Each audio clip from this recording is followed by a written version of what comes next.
Hello one and all, and welcome to Hazfans Unlimited. Today we'll be doing another 50 facts video about one of our favorite shows here. What'll it be? What could it be? And our contender today is...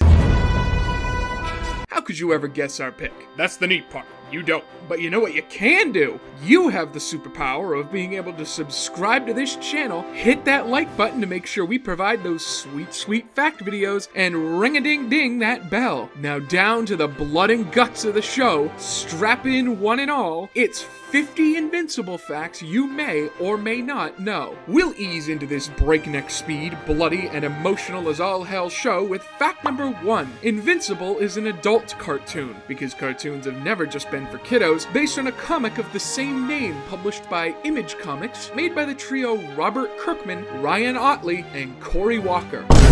Number 2, some of you may recognize the name Robert Kirkman. Well, you do, because he also created The Walking Dead. Both of these hit comics saw their first issue in 2003. Man, that really was his year. Number 3, Robert Kirkman's son is named Peter Parker Kirkman, in case Invincible didn't make this man's status as a superhero fan clear enough. Number 4, Mark Grayson and all of the Guardians of the Globe are voiced by actors who appear in The Walking Dead. No doubt acting as a fun coincidence for fans of both of these comics to know they're linked by more than a writer. To name just a couple, Mark is voiced by Steven Yeun, Glenn in The Walking Dead, and Red Rush is voiced by Michael Kudlitz, Abraham in The Walking Dead. Number 5, many of the voice actors chosen for the show were picked due to being in The Walking Dead, with some of the Guardians of the Globe seeing design changes in order to more closely match their respective voice actors. Number 6, Steven Yeun has lended his voice to other well-revered animated shows, such as The Legend of Korra, where he voices Juan, and Final Space, providing voices for a few roles, with Little Cato being the most recurring of these. Awesome shows we could maybe do videos for, a little wink and a nudge for you all watching to let us know whether it matters with likes and comments. Number 7, Invincible was aired on Amazon Prime, ensuring we give more money to the conglomerate to watch the show that spawned many amine, premiering in March of 2021. Yes, viewers of the present, it really was this year, even if it felt like an age ago. Number 8, in an alternate timeline, Invincible could have been a film if Universal Pictures had gone with picking the comic up back in 2017. If that had happened, we would have had Seth Rogen and Evan Goldberg as big names to the project. Number 9, speaking of Seth Rogen, despite Universal not picking up Invincible, he was still part of the show we know today, voicing Alan the Alien. Number 10, now into the show itself. I'm sure many of you have noticed, but the title of the show is always cut to when someone is about to say the word invincible, leaving us with incidences where you feel pretty sure you'll never see that title card. Number 11, the title of the show, as well as being introduced in a clever way, also evolves as the show goes on. In episode 1, the title card is as pristine as a suited and booted office worker new to desk work. With each episode, it gains more blood splatters, and by episode 8, it reflects how bloody that episode is. You can't accuse the show of not making its violent element clear. Episode 8 has considerably more blood than any other episode when compared to the one preceding it, likely because of the very bloody nature of the finale. Number 12, episode 1 of the show is titled It's About Time, the same as the line we hear from Mark when he finally develops those Viltrumite powers. It's about time. Number 13, every episode in the season takes its title from dialogue seen in different issues of the Invincible comic. Number 14, speaking of discovering his powers, Mark first develops them when he throws a bag of Burger Mart trash so far it reaches England, in another episode, allowing for a rather touching moment of father-son bonding that only exploding burger trash can bring. Number 15, Mark's powers come from him being half Viltrumite, powerful genes that have a greater chance of producing offspring with the same powers when a Viltrumite breeds with a compatible race. Does this mean there's a race where the Viltrumite gene was more compatible, making a half Viltrumite more powerful than Mark? Or maybe one that can mutate and improve it? Seeing as we're only dealing with the show here, you can all ponder on this or seek out the comic scholars. Number 16, one of Mark's superpowers includes an increased lung capacity. We get our first glimpse of this when Mark goes into space to meet Alan the Alien. Mark's lungs have a capacity so great he could hold his breath for weeks at a time. Number 17, despite his awesome powers, superpowers, Mark has a lot of flaws as a character, one being his awful geography. While something I can relate to, it seems pretty important to know about places like Mount Everest, a big old landmark that could come in handy for a guy who can fly. Number 18. In episode 3, we see Mark clean his tissues and lotion used for... Anyway, he clears them away before Amber arrives. In episode 7, after Mark and Amber's fight in episode 6, we can see those once more, called back in for duty. Ugh. Number 19, in episode 4, when Mark goes into space, Biplane can be seen floating by after being thrown out of Earth's atmosphere by Immortal in episode 1. Number 20, the Invincible show includes references to the comic book counterpart in smaller ways at times, one such time being when Nolan and Debbie are on holiday in Rome while it's attacked by a dragon. The dragon features prominently in the comics as Mr. Liu. He might be more important in season 2, so keep him in mind, but it seems to be more of a sight gag for fans. Number 21, the season finale sees our favorite meme. Think, Mark!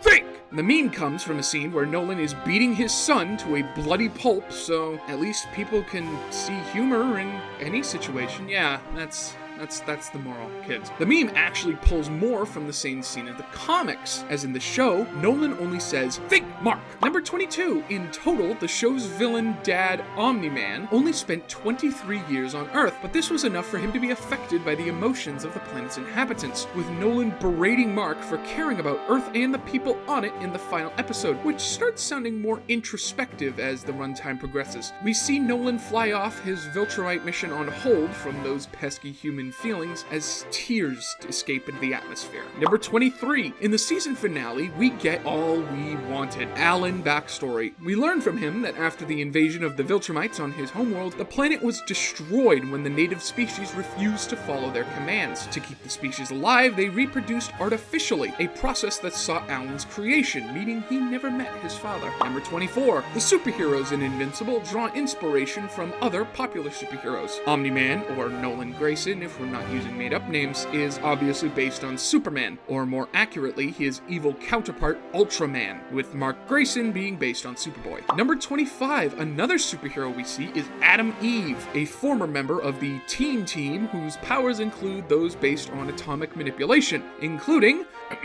a force field, blasts of energy, telekinesis, energy reconstruction, and regeneration. Number 26. In the comics, the symbol on Adam Eve's costume was the symbol of Venus, which we use as a female marker, surrounded by atom rings. In the show, however, where the rings of atoms would be, is what looks like an X. Whether this is an intentional change from the comics or something done to be easy on the animators, we've yet to see. Number 27. Adam Eve initially seems to be based on Jean Grey from X-Men, but as we see more of her powers are clearly more intricate. Number 28. Adam Eve's superhero name is a pun on the names Adam and Eve, the first two humans according to the big old book we know so well. This pun could go deeper as the two are the creators of all we know now, and Adam Eve can manipulate atoms in order to create things. Number 29. Samantha explains to Mark a psychological phenomenon where people won't recognize someone as a superhero if they don't expect to see one in their surroundings. Better explanation than glasses making someone unidentifiable, which the show proves true multiple times as Mark, Amber, and William all don't recognize Adam Eve as Adam Eve despite seeing her in school nearly every day. Number 30. Next up, let's take a look at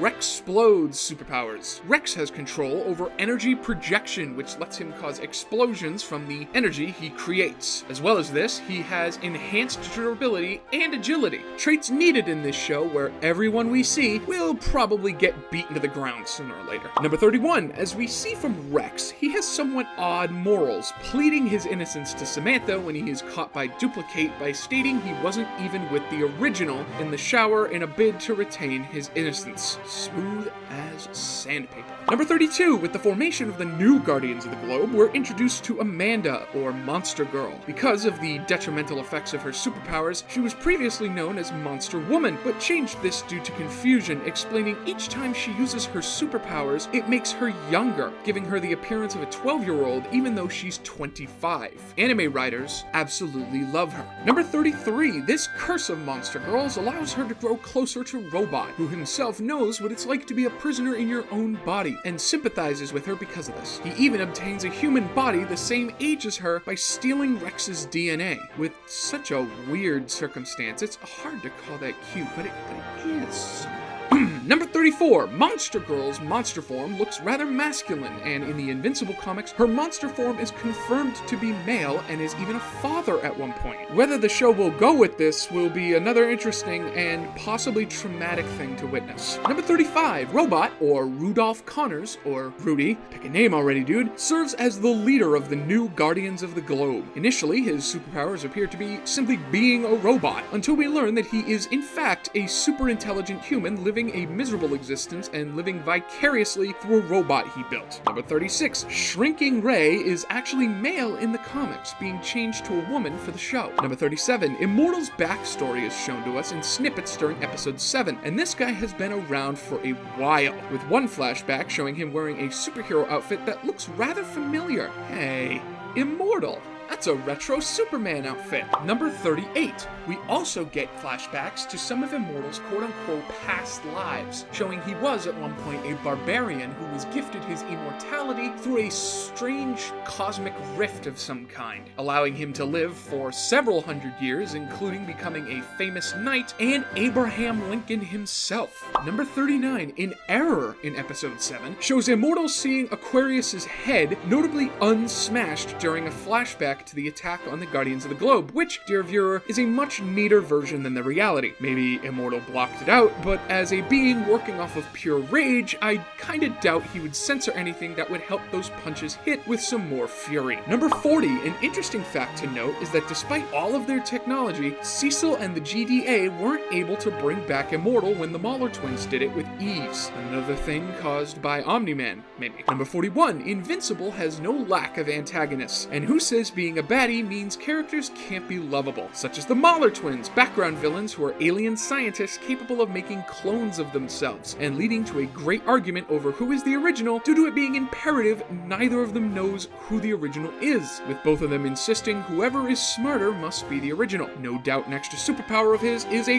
constant existential crisis. Number 42, as a personal theory, in the episode where we see the Mauler twins escape from prison, I would argue that there's some evidence regarding which is the original. One carries out his ingenious plan of escaping the cell and freeing his clone, yet I would argue the original is the man who displayed intelligence higher than we may comprehend, as he realizes that day is chicken pot pie day, and escaping would mean missing his favorite pie. He was probably planning to do the same the next day, but who knows. Number 43, the Guardians of the Globe, while having a name that sounds like a smaller scale unit of the Guardians of the Galaxy, were obviously based on the Justice League. The members of this make this clear, with Darkwing being a parallel to Batman, Red Rush as the Flash, Aquarius as Aquaman, and so on. Number 44, Black Samson is the only original character of the Guardians not based on a DC character, with his character drawing loose inspiration from Marvel's Doc Samson. Number 45, enough with these superheroes. Let's look at a good old non-super. How about the guy who shows that the true superpower was the friends we made along the way, William Clockwell. William keeps Mark rooted to his more human side and away from his Viltrumite nature throughout the show. Number 46, Donald Ferguson, our hardworking atheist that the GDA is also changed from his comic counterpart, who is a cyborg rather than a human. Either this is a permanent change or darker days await Donald, and the poor guy knows hell is real. Speaking of, number 47, Invincible also opens itself up to more than superpowers, as hell is a canonically confirmed place in the show, with Damien Darkblood taking on the role of an ace detective to try to earn his way out, and being sent back by Cecil in an occult ritual. Does this also make religion canon in the show? I have too many questions. Number 48, the Twitter accounts for Invincible and The Boys, another excellent dark superhero show on Amazon Prime, because yeah, everything seems to be there, acknowledges similarities between their shows. Anthony Starr, the actor for Homelander in The Boys, has even joked that the Invincible show is a copycat on Twitter. What brought this up, you ask? A screenshot of Rex drinking milk. If you know, you know. Number 49, on release, Invincible got a very respectable 9 98% approval rating on Rotten Tomatoes. And number 50, sad news all. Any of us who became fans of Invincible based on the show probably missed the title character's actual first appearance. Confused? Rewind to 2011, a movie called Paul. Did you spot it? Slow down. Enhance. Enhance. Did you see it? Right there. Simon Pegg is wearing an Invincible shirt. And that does it for our facts video on Invincible. Did you learn anything new? Is there anything we missed? If you have something interesting to share that we missed, let us know in the comments. Remember to punch that like button into space, or maybe England, and ring the bell to hear more from us, because we're bringing videos to you every single day. But for now, we've been the Hazfans, and now we must return to our home.